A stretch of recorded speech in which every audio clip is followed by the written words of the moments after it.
Cotabato City, ma'am. Hi, thank you so much for having us and for the very warm welcome. Mga ilang hours yung biyahe nyo before kayo nakarating dito? I think it took us 1 hour and 30 minutes Wow! And from what place yan, ma'am?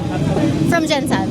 Wow! Ang bilis na. Ano yung pinaka-challenging na part when it comes to this Challenging. kind of... Challenging kasi nag-take off kami medyo madilim pa. So, medyo ang hirap ng visibility.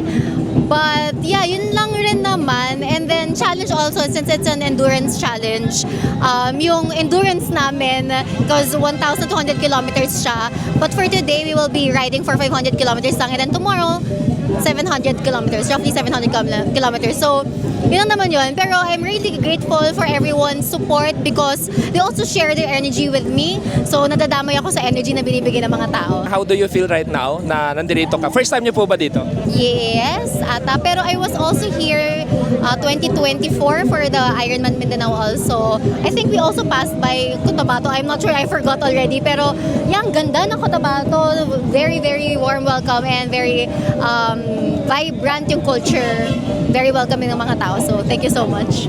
How long po na magdadrop kayo dito? Aalis din ba kayo agad? Yes, naalis din kami. Actually, I'm going to eat lang sandali. So, yeah, babiyahe pa kami. So, I will just excuse myself na rin. Sorry.